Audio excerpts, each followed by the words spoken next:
Ya estamos aquí, Marian Ponsford, periodista, exdirectora de la revista Arcadia, y Rocío Pineda, que es antigua secretaria de Equidad de Género y pues política por siempre. Vamos a conversar sobre el foro que hemos tenido abierto toda esta semana y la semana pasada sobre pues las connotaciones negativas que hemos relacionado con el feminismo históricamente.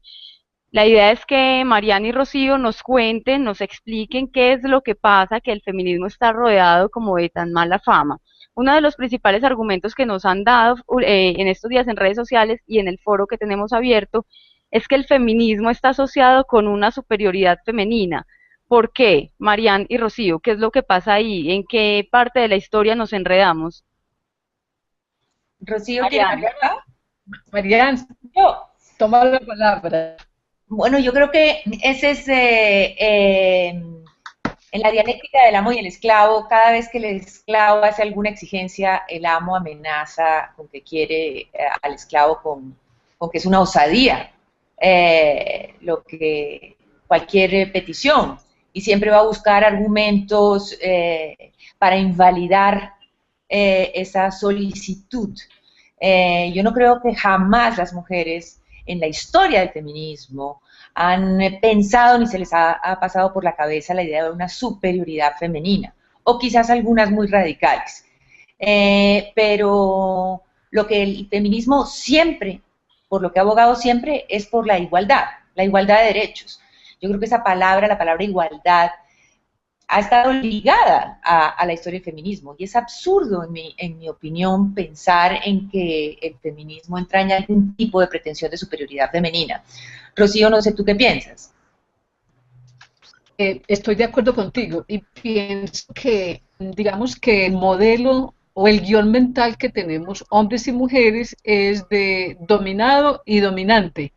El que domina y el que es dominado, el que subordina y el que es subordinado, el que oprime y el que es oprimido. Es decir, ese es el guión mental que tenemos los hombres y las mujeres. Entonces nos cuesta comprender que pueda haber una relación en donde nadie domine a nadie, sino donde se pueda construir, donde haya igualdad de oportunidades, que es lo que el feminismo finalmente le ha dicho a la sociedad. El feminismo, o todas las corrientes del feminismo, digamos, creo yo, lo que han buscado es cuál es el mecanismo para lograr de manera más rápida, más oportuna, que las mujeres realmente tengan igualdad de oportunidades e igualdad de derechos. Ahora, yo entiendo, como decías tú también, que el que las mujeres accedan a unas mismas condiciones le quita privilegios a quienes las han tenido. Y eso es amenazante, eso es preocupante, Claro. y la muestra más evidente la tenemos aquí en el país en estos días. Pues quienes han seguido el debate en el Congreso de la reforma estatutaria de poderes, del equilibrio de poderes, ahí hay un artículo en ese proyecto de ley que habla de la paridad política, de la alternancia en las listas a los cuerpos colegiados, y que sea desde el municipio más pequeño hasta el Congreso de la República. Y hoy, a 15 años ya del siglo XXI, el debate dice, no, todavía no. Es que ¿por qué las mujeres van a querer estar aquí en igualdad de condiciones? No, vamos a hacerlo a partir del 2022 y vamos a hacer 2 hombres y una mujer. Es decir, es la muestra de la imposibilidad mental y por consiguiente política de entender que simplemente es justicia de que hayan mujeres en igualdad de condiciones participando de la política. Uno de los argumentos que salió ahí en las redes sociales en este debate fue una especie de meme, una pieza gráfica que compartió un hombre y que muchas mujeres afortunadamente respondieron, que decía, una mujer con los ovarios bien puestos compite codo a codo con los varones por alcanzar el éxito. Una mujer mediocre se limita a culpar a los hombres por lo que no ha podido conseguir.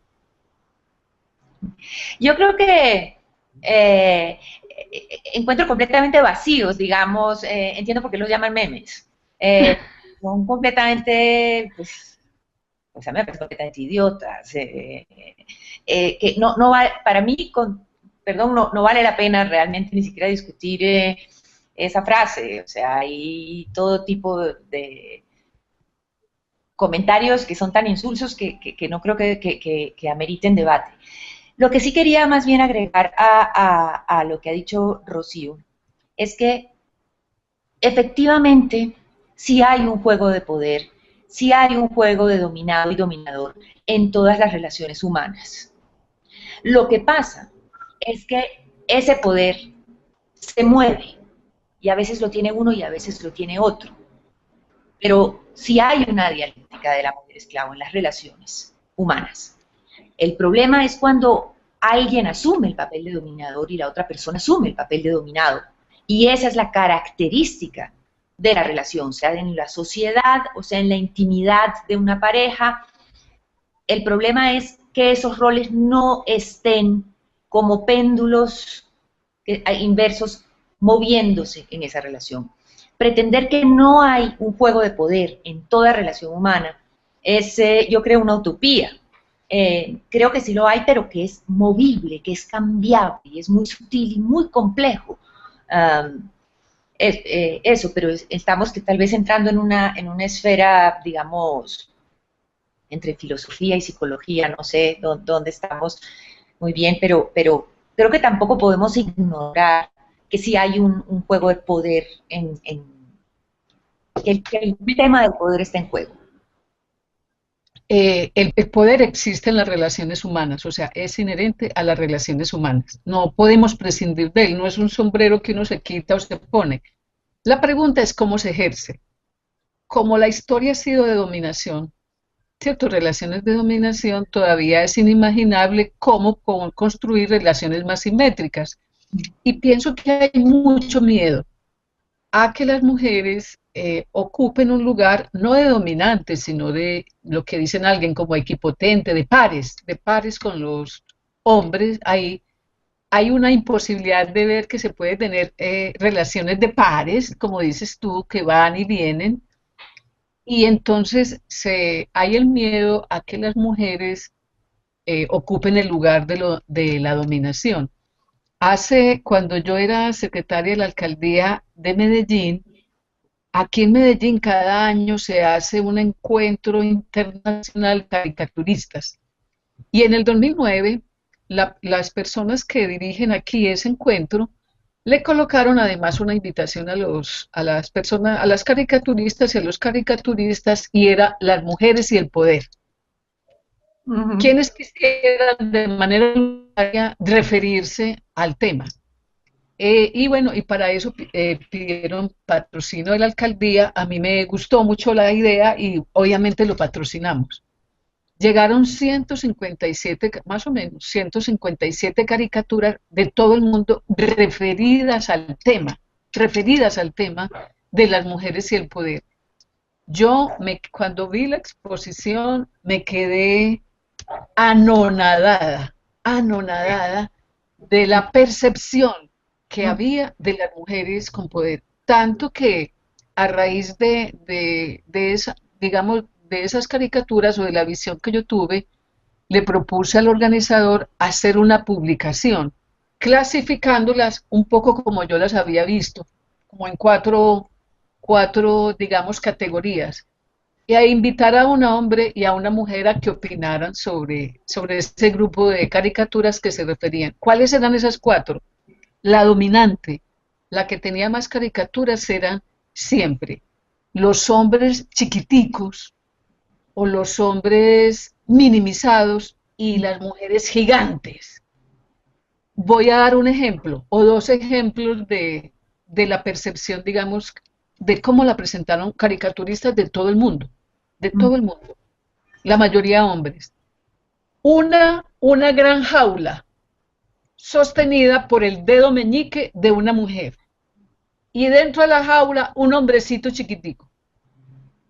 Esa era una caricatura. Ese es el miedo.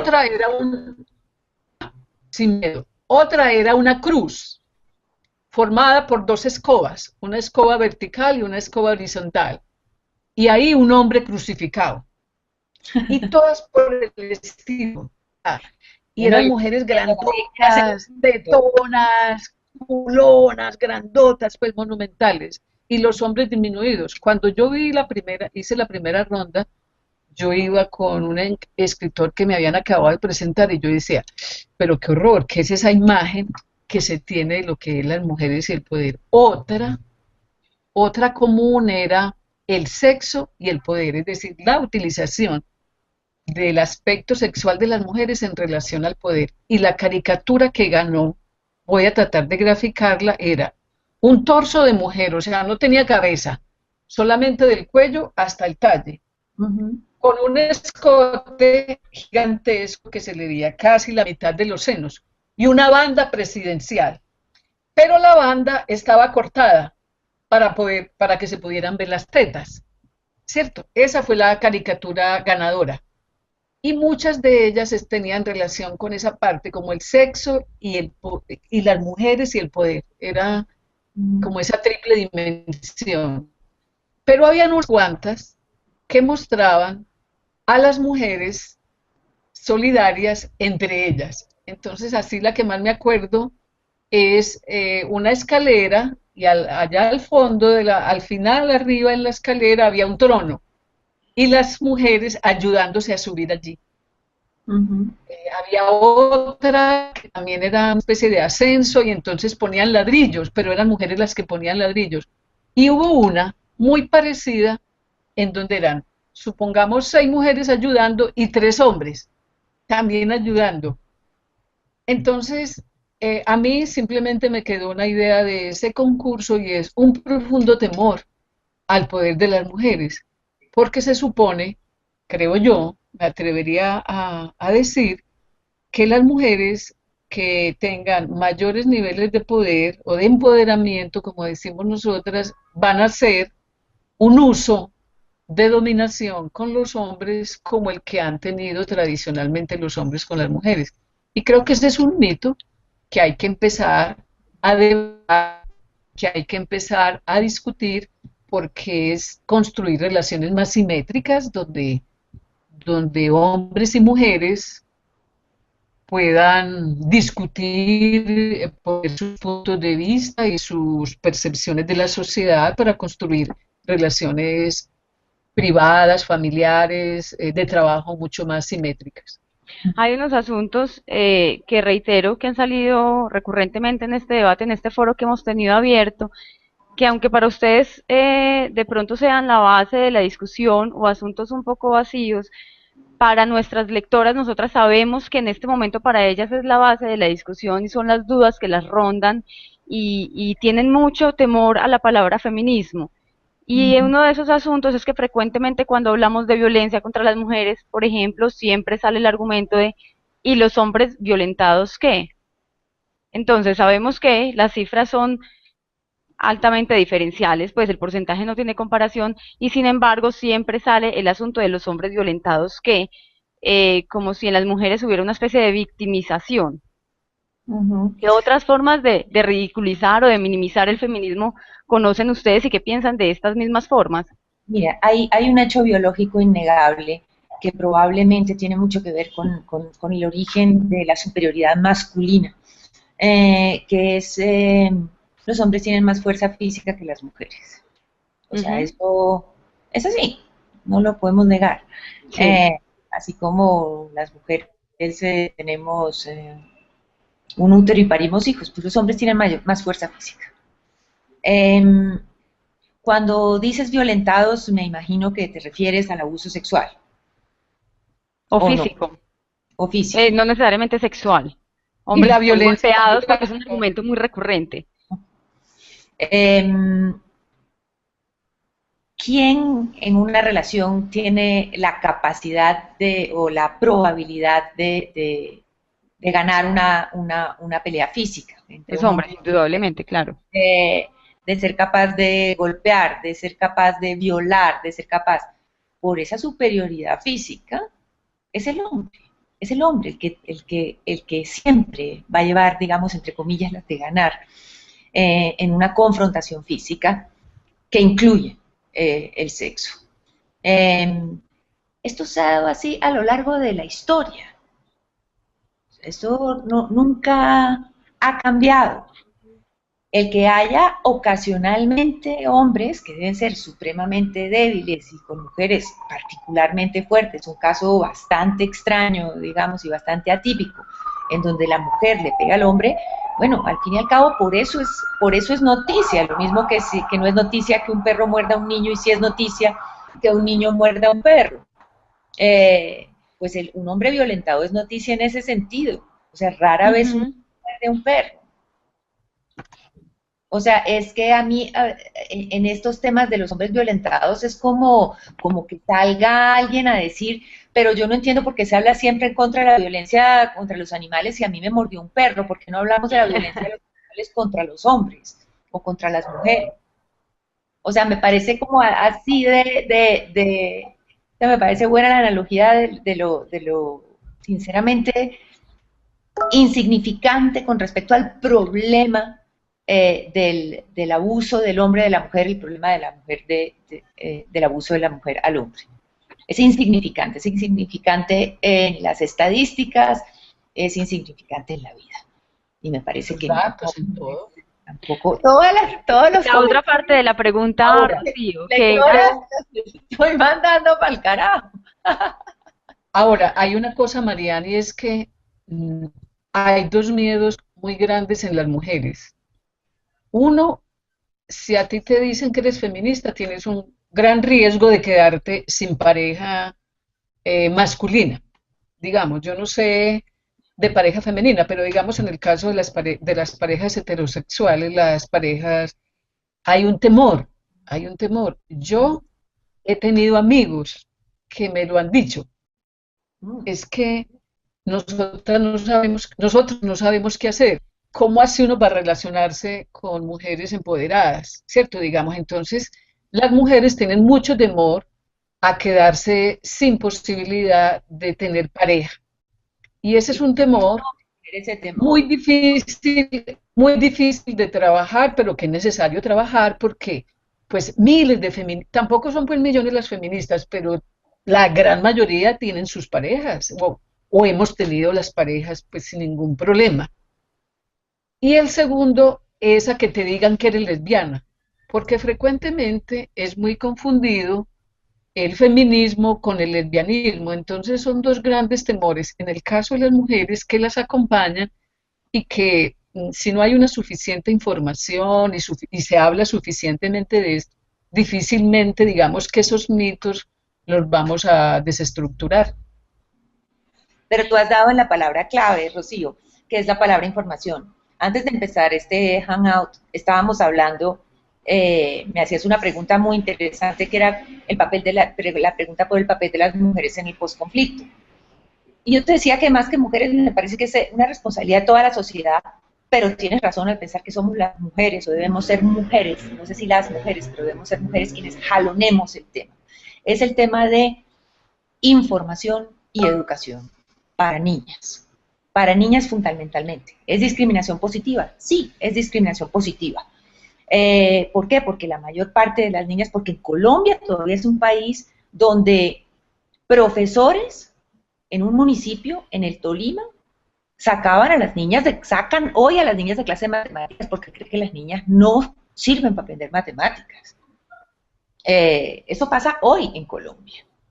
Es decir, si mejoramos la calidad de la educación y hacemos más que mejorar la calidad de la educación, una revolución educativa de los contenidos, porque ¿cómo es posible que no haya una cátedra que nos enseñe en el colegio acerca de estos temas? Cuando nos estamos formando, cuando estamos absorbiendo todos los prejuicios heredados de las generaciones anteriores. ¿Cómo es posible que no haya tampoco una cátedra sobre medios de comunicación para los niños que están todo el día absorbiendo todos los mensajes absolutamente conservadores, porque así le conviene a la publicidad y así le conviene en general al capital, todos los mensajes más reaccionarios sobre las relaciones de género? Entonces, si no hacemos una revolución educativa, pues obviamente todos los clichés absurdos como que una mujer que es feminista tiene que ser lesbiana, o una mujer feminista es marimacha, o una mujer, pues todos van a pervivir. Lo que necesitamos es una revolución O educativa. que no nos podemos enamorar de los hombres, podemos traer a nuestras parejas y decir, vea que sí es posible, que no les pasa nada que se enamoren de una feminista. Yo creo que sí les pasa. Ahora, no, pero les pasa para bien, no para mal. Sí, sí, mentiras. Bueno, Yo- digamos, Arroba hablo desde mi experiencia.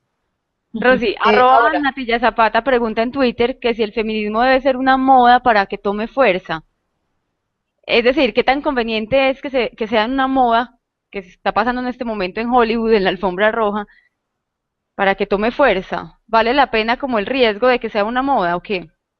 a mí no me gusta la palabra moda. Respeto y entiendo la pregunta y me parece muy pertinente la pregunta de Natalia, pero más que moda, yo diría un tema en la agenda social. El feminismo debe ser un tema importante en la agenda social. Las modas tienden a frivolizar y en épocas de redes sociales, en épocas de internet, todo tiene una obsolescencia instantánea. Ujú. Lo que es noticia hoy no es noticia dentro de 5 minutos.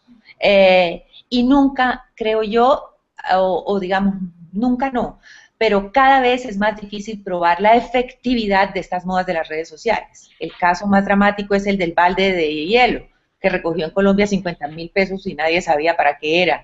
Y Shakira y todo el mundo echándose baldes de hielo, y los presidentes echándose baldes de hielo y no recogieron un peso. La frivolización absoluta de los temas. Más que el hecho de que el feminismo sea una moda en Hollywood, a mí me parece muy importante, y se lo comentaba Rocío, el premio Nobel a Malala. Eso sí me parece que es algo muy importante, que hay que distribuir el discurso de Malala en la red y entrevistas con Malala. Esa niña tiene una voz extraordinaria y para mí esa es la verdadera lucha por los derechos de las mujeres. Dejemos de pensar tontamente en que si, ay, entonces si soy feminista, entonces no voy a lavar los platos porque mi marido va a lavar el plato y entonces no me va a querer porque no le lavo el plato, no sé qué. ¿Por qué no pensamos en el matrimonio infantil? ¿Por qué no pensamos en las violaciones de niñas? ¿Por qué no pensamos en la falta de derecho a una educación digna que tiene la mayoría de las niñas? ¿Por qué no pensamos en el sufrimiento de tantas niñas asociadas a la pobreza en nuestro país? Esos para mí son los temas reales del feminismo, los temas importantes, es pensar en las niñas, es pensar en lograr en que las niñas, por cómo está nuestro tejido de prejuicios y de preconceptos en la sociedad, hacen que una niña se crea menos que un hombre, porque la sociedad se lo está diciendo todo el tiempo. Entonces, todos nuestros esfuerzos creo que deben ir hacia allá. Que sea una moda, no, que sea un tema en la agenda social, más bien. a mí me parece que es poder sacar el feminismo de las expertas, o sea, el feminismo como manera de vivir la gente. Sí, de Me acuerdo. parece que nos hace falta en ese sentido y entonces deja de ser un tabú porque se convirtió en un tabú. Yo he tenido últimamente unas experiencias que, digamos que las estoy haciendo más como una especie de ejercicio para entender y me he dedicado mucho a que cuando me invitan a una conferencia para las mujeres sobre la violencia, decirles que yo doy la conferencia y no cobro y hago todas las conferencias que sean necesarias. Si cada mujer va con un hombre, el hijo, el hermano, el amigo, el vecino, el compañero, es decir, pero que lleve a alguien. Y me he Sí, encontrado, he hecho ese ejercicio este año 3 veces y me he encontrado y he empezado a explicar. O sea, que, vea, el feminismo es esto, pero empiezo a hablar de las niñas y les pregunto a los señores, ¿a quiénes de ustedes les gusta que sus hijas les vayan a pegar a los maridos? ¿A usted le gustaría que tuviera un novio o un marido que le pegara? Y ahí nos enclinchamos, digamos, como en la vida cotidiana. Entonces le digo, bueno, eso es lo que hace el feminismo, ¿cierto? Trabajar para que a ninguna mujer le peguen, el marido, ni el trabajo abusen de ella, ni nada por el estilo. Y he encontrado que la gente va comprendiendo de manera cotidiana que el feminismo no es un monstruo, ni es un sistema como el comunismo, ni es ningún coco, ¿cierto? Que va a cortar cabezas y que va a acabar con los hombres. Ahora, yo también soy muy clara en especificar que el concepto de hombre, como decía el camarada Marx, creo que era, el concepto de hombre no pega, pega a un hombre en concreto. Y frente a ese hombre en concreto hay que denunciarlo, hay que criticarlo socialmente, no se puede tolerar ese tipo de cosas. Entonces, no es que entonces, para que no digan nada, no vamos a hacer nada, no. El concepto de hombre no es el agresivo es el individuo y el que aprende a ser agresivo y demás. Entonces, a mí me parece que estoy de acuerdo contigo, que dejar la discusión sobre el feminismo en las artistas, que pasa de un día para otro, que lo trivializan, lo ponen, sí, como una moda, que puede ser muy interesante, pero que finalmente no conduce a mayores transformaciones reales de las niñas que ven estas modelos. Sí. Porque las niñas copian el modelo, no copian lo que tienen en la cabeza. Ahora bien, digamos, el discurso de Emma Watson en la ONU eh, está bien, y está bien que eso se viralice.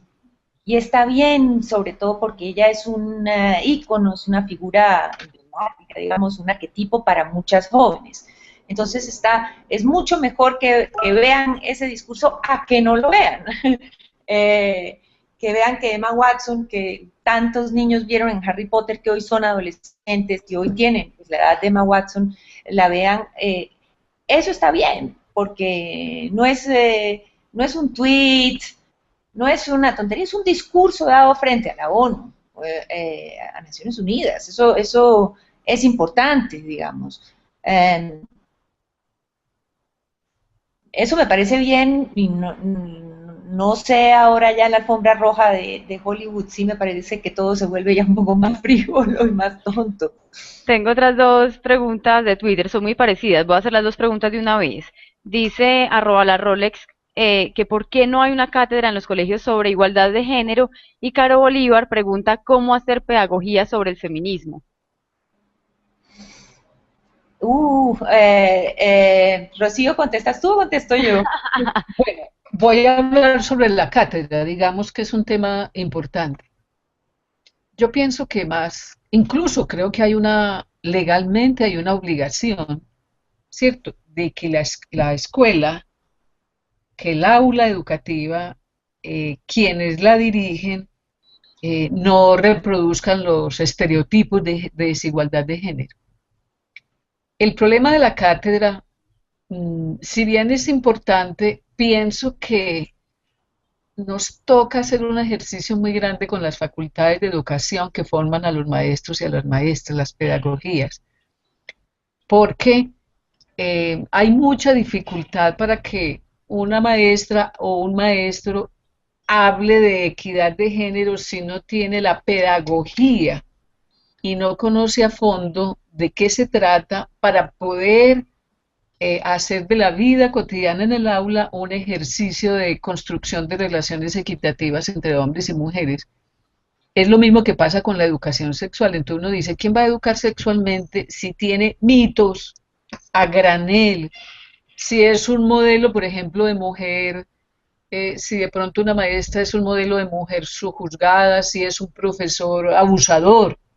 Entonces ahí hay una serie de cosas que son muy complejas, aunque yo creo que el solo tema es necesario empezarlo a ventilar para que la gente se pregunte, para que las profesores y las profesoras investiguen cómo se hace, en qué consiste. Porque el tema es que la coeducación mezcló los niños y las niñas en un aula, pero siguió reproduciendo los estereotipos y los roles de género. Entonces, digamos que una cátedra es una pequeña puerta que se abre para empezar a cuestionar y empezar a investigar y que quienes son agentes de cambio en las instituciones pues puedan acercarse ahí.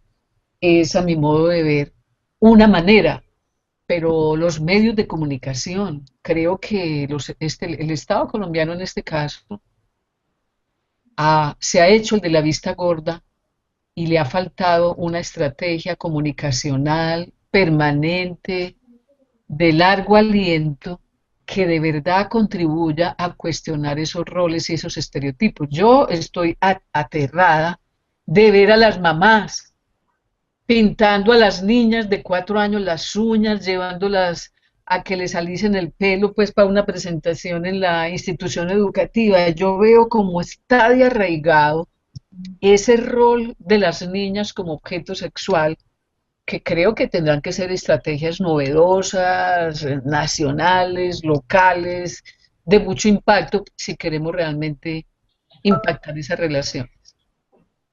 Totalmente de acuerdo, no puedo estar más de acuerdo contigo, creo que lo has dicho muy bien, Rocío. Además de eso, te diría que la historia que a nosotros nos enseñan es una historia de hombres, es una historia de héroes, de próceres, de presidentes, de reyes, es una historia de hombres. Hay una contracara, hay una historia de las mujeres. Entonces es muy importante que en esa cátedra esa historia también esté ahí. La historia ha sido machista, no podemos negar eso. Una de las Arcadias dedicadas a mujeres que nosotros hicimos cuando yo hacía Arcadia hace tiempo, Sí, sí. era dedicada a las mujeres de la ciencia que habían hecho descubrimientos, bueno, no solo de la ciencia, sino La mujeres literatura. importantes cuyo mérito por algún descubrimiento o por alguna innovación se lo había llevado un hombre. Bastaba, te pongo un ejemplo, el telescopio Hubble. El telescopio Hubble está nombrado en honor a Edward Hubble y se cree que él descubrió por primera vez cómo medir la distancia de las estrellas. No es cierto, lo descubrió una mujer, Henrietta Swan Leavitt. Como ese caso, hay casos pero muy alarmantes en la historia de desconocimiento. En premios Nobel de física y química es impresionante. O un ejemplo, no sé, es que hay tantos en música. Yo entiendo que Elvis Presley es muy famoso, pero Wendy Jackson es igualmente, no es Wendy Jackson, no, se llama, no recuerdo ahora su nombre, es perfecto, porque lo acabo de conocer y era igualmente importante y fue antes de Elvis Presley. En todas las áreas.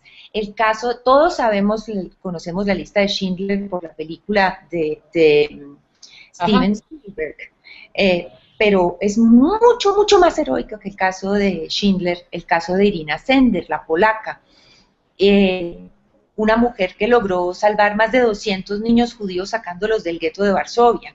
En el 2004, cuando se descubrió que ella estaba viva y salió a la luz un poco su impresionante historia, que es mucho más dramática que la de Schindler, la postularon para el Nobel de la Paz desde Polonia. ¿A quién le dieron el Nobel de la Paz ese año? A Al Gore. Entonces sí, es muy importante, la historia de las mujeres ha sido opacada y sí creo que esa historia debe salir a la luz en una cátedra, debe estar incluida en una cátedra. O sea que estamos haciendo una agenda de posconflicto de mujeres, Rocío.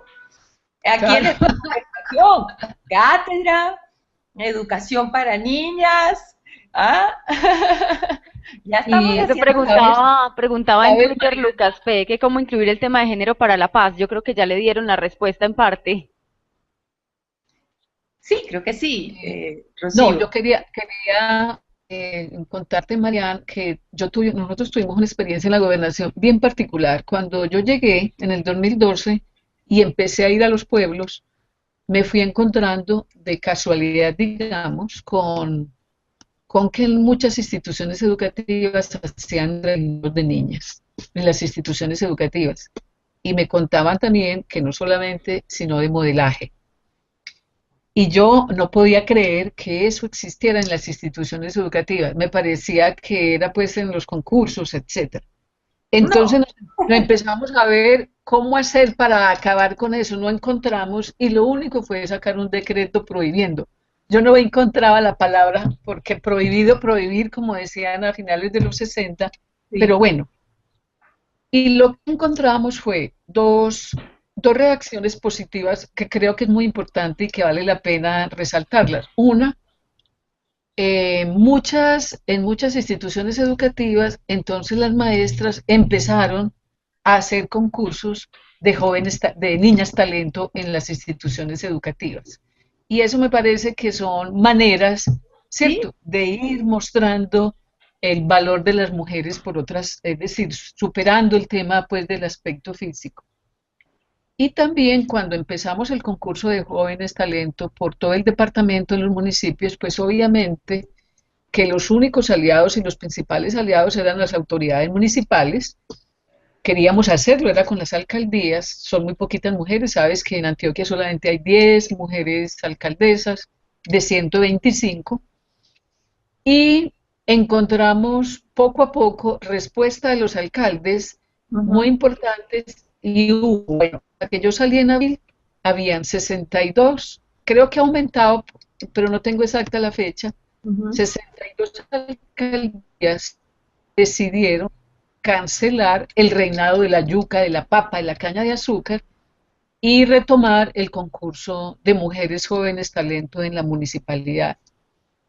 ¿Con esto qué quiero decir? Que 65, ah, casi la mitad, sí, 60, el ¿sí? 50%. Es Sí. ¿Qué, extraordinario. qué me dejó esa experiencia a mí? De que hace falta estrategias cotidianas que ayuden a transformar ese horizonte de estereotipos y de roles, más allá del debate, más allá de los derechos mismos, pues como de la abstracción de los derechos, todo eso creo que, y creo también que nos hemos dedicado muchos años a hablar de la violencia y la única salida para la violencia, los derechos y la denuncia. Pienso que tenemos que innovar de verdad, innovar las feministas y las no feministas y los no feministas, innovar estrategias que ayuden a comprender que es trascendental para una comunidad que las niñas sean valoradas, sean respetadas y sean educadas. Niñas educadas, el mundo ya se transforma para ellas y para sus familias y para ese entorno en el que se mueven. De acuerdo. Sobre esas Total. estrategias, Rocío pregunta a Caro Pérez en Twitter, ya para cerrar con esta pregunta, que tiene que ver con lo que vienes hablando, y es cómo educar sobre esa violencia simbólica. Muy difícil. Lo primero es que me parece muy difícil porque esa violencia simbólica es muy sutil y todos somos hijos de la cultura y todos somos hijos de, estamos alimentados de esos prejuicios, de esos preconceptos y, y es muy difícil, me parece que es un reto. Es posible y hay que hacerlo, pues precisamente le diría a Caro por medio de una cátedra como se ha propuesto desde el colegio, eh, pero creo que es un reto mayúsculo.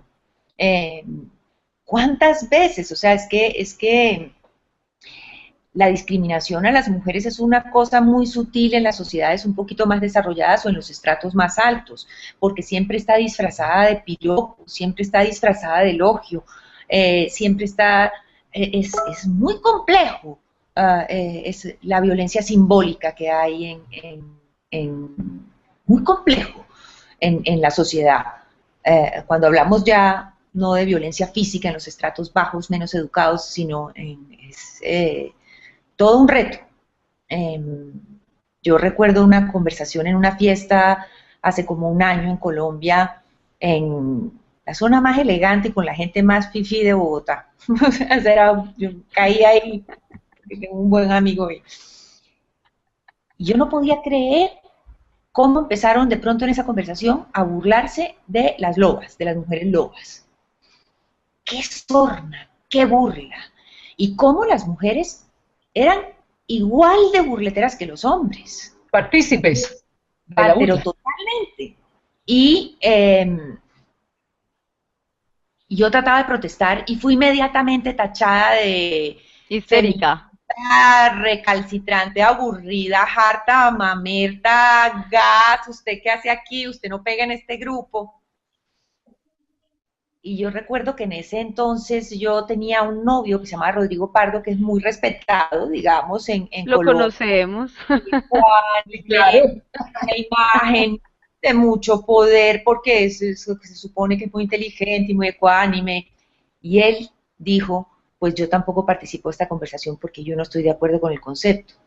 Como lo dijo un hombre, todo el mundo se cayó. Y era un hombre con estatus, con, ya no fue tachado de nada, no sé qué, todo el mundo se sintió mal y todo el mundo se cayó. Él estupendo. Digo, no, es que yo no estoy ni de acuerdo con el concepto. Pero fue impresionante cómo cuando yo protestaba, todo el Claro, mundo se fue contra mí, los hombres y sus esposas. sí, Y claro. cuando un hombre con todo él protestó, eso fue casi que venia de admiración, ¿sabes? Por ese hombre que es... La reacción es exactamente contraria.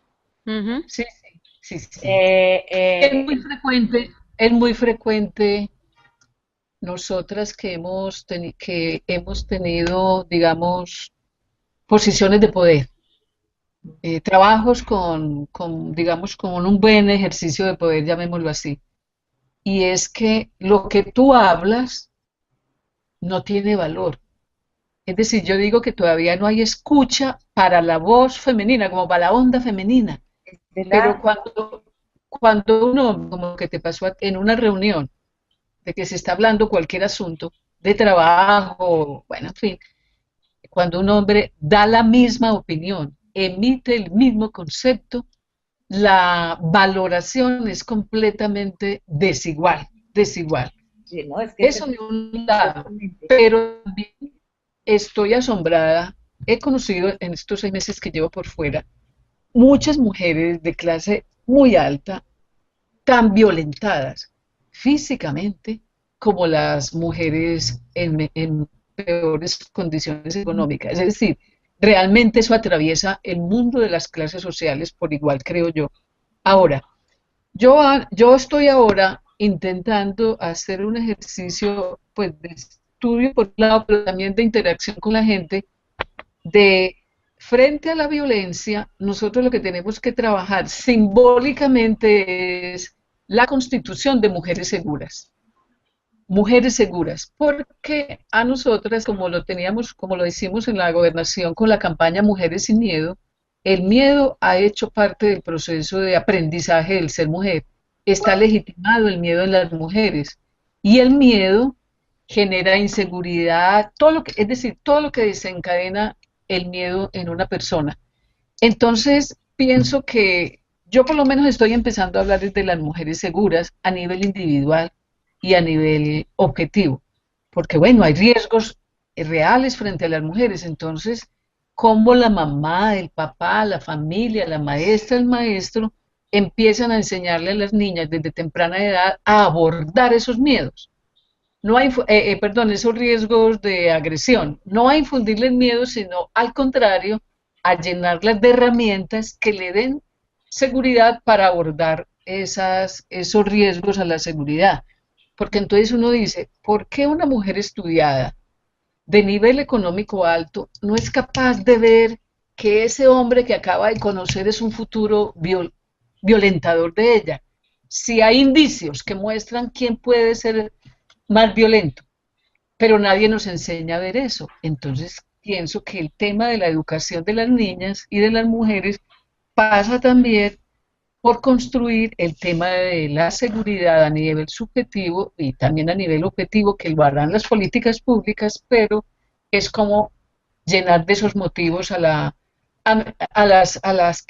personas responsables del cuidado de las niñas. Entonces me dicen, ¿y cómo hacemos? Y yo digo, pues yo no sé, pero cada una si comprende y cada papá creo que va encontrando el camino, porque a la mamá a nadie le enseñan cómo come un nené, pero todas las mamás que tienen hijos empiezan a enseñarle cómo coge la cucharita, cómo no se la mete en el ojo, y ahí se demora 2 o 3 años para que el nené o la nene aprenda a comer. Entonces, así es un proceso largo de enseñarle a ser segura, a que hay riesgos, cómo los aborda desde que está empezando a caminar o en fin.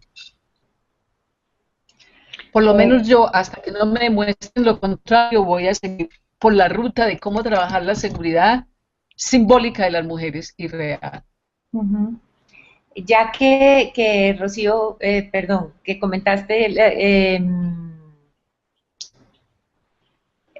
nuestra presentadora o nuestra Ah, Angie. presentadora, Angie, comentó que ya estábamos a punto de acabar. Yo no quisiera que acabáramos sin que Angie nos diera su opinión. Angie pertenece a una generación nueva que probablemente una generación que nació con acceso a redes sociales y con una idea tal vez muy distinta de estas viejas luchas del feminismo de la generación más de Rocío y la mía. Entonces, Angie, de verdad quisiera preguntarte si crees que esta es una lucha exagerada, si crees que las feministas, todas esas preguntas que nos han hecho, que creemos que la mujer es superior al hombre o debe serlo, o sea, un poco cómo miras tú, cómo podrías hacer de pronto un resumen No, para general. nada. Yo soy feminista y entiendo el feminismo como una lucha por la equidad de géneros, para nada, nada que ver con la superioridad de las mujeres. Y estoy de acuerdo con ustedes en casi todo, excepto en de pronto en que no nos hemos sabido aprovechar de esas formas populares.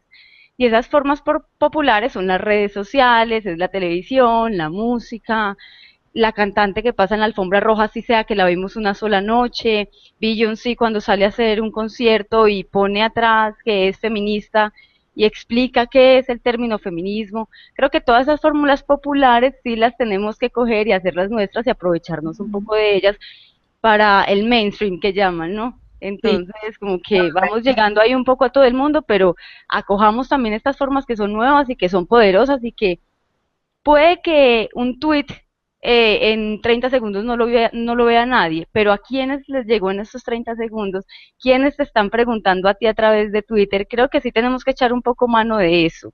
Sí. En lo fundamental estamos de acuerdo, pero hay que aprovechar esas nuevas formas para no irnos quedando otra vez, como en ciertos tiempos, otra vez un poquito relegadas, pero no, como escribíamos en estos días aquí en Mujeres Digitales, hay que dar puntada con dedal. Ajá. Sí, Bueno, claro. bien, me alegro que, que las Bueno, nuevas generaciones también estén con nosotros. sí, claro, somos bastantes, muy jóvenes, pero somos bastantes. Las invitamos entonces a www.mujeresdigitales.org. Rocío conoce el portal, Marian creo que no lo conoce. No, ¿cómo que Sí. no? Claro que Ah, sí, he bueno, visto listo. entrevistas, grabaciones, videos, de todo, del portal Mujeres Digitales, lo conozco bien. Ah, bueno, perfecto. Ahí estamos frecuentemente pues escribiendo sobre todos estos temas y esperamos tu opinión por ahí también y las críticas y todo es bienvenido. Y está muy bien el portal, el diseño del portal, la interactividad está estupenda, cómo están los temas, cómo recogen la prensa, está estupendo el portal. Muy, ¿Listo? muy ¿Algún bien. comentario final ustedes dos para las lectoras de Mujeres Digitales y para todas las que nos estén viendo? ¿Yo qué diría? Yo diría lo que decía una señora feminista española de principios del siglo. Eh, el feminismo debería ser un orgullo de las mujeres, debería ser motivo de orgullo, motivo de tranquilidad, de esperanza, y no por el contrario motivo de estigma o de miedo, sino que sería casi que un deber que las mujeres fuéramos feministas. Ok. Marian, antes de tu comentario final, ¿cuándo nos envías una columna, algo que tú escribas también para Mujeres Digitales? Ah, cuando quieran, pónganme tema. Yo soy periodista, Ah, no sé qué buenísimo. tema. Ya, entonces la próxima semana te escribo correo. Yo sí quisiera hacer un comentario final a quienes nos estén oyendo, nos oigan después, y es nunca olvidar la importancia de la independencia económica. A todas las mujeres que es absolutamente legítimo querer casarse, querer ser madre. El feminismo no quiere decir todas a trabajar, todas a ir por ahí a copiar a los hombres, a acostarnos con cientos de tipos, porque efectivamente de nosotras a eso nos queda un vacío emocional mucho más grande que a los hombres, por miles de motivos. No se trata de copiar a los hombres, pero la independencia económica te da libertad, te da dignidad frente a la pareja, frente a los hombres, frente a la sociedad y sobre todo frente a uno mismo. Entonces, luchen por la independencia económica, por aprender un oficio, por saber hacer algo en la vida y por, como decía Virginia Woolf, poder tener un cuarto propio. Ujú. Ese es el lema también de Mujeres Digitales. ¿Ah, sí? Sí, en eso estaba basado el diseño del portal. Mi Qué bien. habitación propia se llama. Ujú. Ah, sí, que es verdad lo de la habitación propia. Sí, señora. Bueno, Ahora, muchas gracias. Abrazo a las dos. Dime. yo haría una sugerencia. Me parece que este Sí. tipo de conversaciones son muy importantes. Son muy gratas también para nosotras, para muchas mujeres, poder conversar con tranquilidad las preguntas que tenemos sobre temas de actualidad y que son álgidos en la vida en general de las mujeres. Y me parece que algo que mencionó ahora Marian valdría la pena, ¿qué es lo que llamamos libertad sexual? ¿Lo que llamamos qué? Porque libertad sexual, Ok. porque la gente confunde, entonces, bueno, hacer como una discusión sobre eso, o Ese puede ser otro tema. la liberación de las mujeres, ¿qué es eso? ¿Con Ok. qué lo estamos confundiendo? ¿Dónde están los temores, ¿Qué etcétera? libera y qué somete? Ujú. Me parece, Bueno, Rocío, Ahí lo qué dejamos delicia pendiente. de verdad ha sido verte y conversar, de verdad, como no lo hicimos en Colombia, mira, me tuve que ir sí, para Guatemala. De verdad, qué placer. a mí también me alegra mucho y sé que lo que estás haciendo en Guatemala va a hacer mucho bien también para las mujeres de un país vecino. Vamos a Una ver. feliz Navidad Ah, para todas las mujeres, que Angie, muchas disfruten, gracias por la que sea una invitación. Gracias Navidad, a ustedes por el tiempo, muy queridas. Gracias. bueno, Chao. Chao. felicidades, chao. Antioquia la más educada.